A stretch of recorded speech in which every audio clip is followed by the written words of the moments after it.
Media کے تجربات کو شیئر کیا، اس سے بھی ایک نئی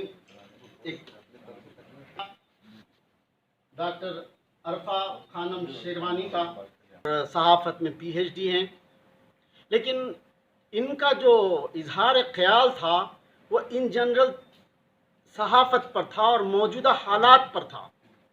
انہوں نے بڑی اچھی اچھی باتیں بتائیں کہ سب سے برا دور سب سے اچھا دور ہوتا ہے، اور یہ بات ہمیں یاد رکھنی چاہیے۔ ہم صحافی سے مخاطب ہیں، یہ ایک شریفانہ پیشہ ہے، بہادروں کا پیشہ ہے، بزدل اس میں نہیں آ سکتی۔ اس میں وقت وقت پر چیلنجز ہوتے ہیں، اس کا مقابلہ کرنا ہوتا ہے، چاہے وہ پرنٹ میڈیا ہو یا وہ الیکٹرانک میڈیا ہو۔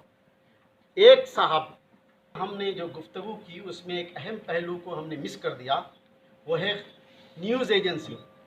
میں ایک مرتبہ ایک نامور ایڈیٹر سے انٹرویو کر رہا تھا، تو میں نے پوچھا کہ اردو سطح پر نہیں ہے، ملکی سطح پر نہیں ہے، ہم صرف ترجمہ کرتے ہیں رائٹر کا، پی ٹی آئی رہے گا، جو آیا وہ پیش کر دیتے ہیں۔ خلیج کا مسئلہ ہو، افغانستان کا مسئلہ ہو یا کوئی بھی مسئلہ ہو، ہم ترجمہ کر کے پیش کرتے ہیں۔ اس واسطے ترجمے کی اہمیت ہے، لیکن اس سے زیادہ اہمیت ہمارے لیے ایک اردو ایجنسی، نیوز ایجنسی کی ضرورت ہے۔ دوسری ہے ادارتی صفحہ، ایڈیٹوریل۔ اس کو ہم نے سب نے خیال نہیں کیا کہ ایڈیٹوریل مائنڈ ٹرینڈنگ ہوتا ہے، مائنڈ کو سیٹ کرتا ہے۔ اخبار کی خبریں تو سب اخبارات میں وہی ہوتی ہیں، تھوڑی سی تبدیلی کے ساتھ، لیکن جو اور یہ نظریہ بھی ہم کو توجہ دینی چاہیے تھی۔ میں مبارکباد دیتا ہوں جناب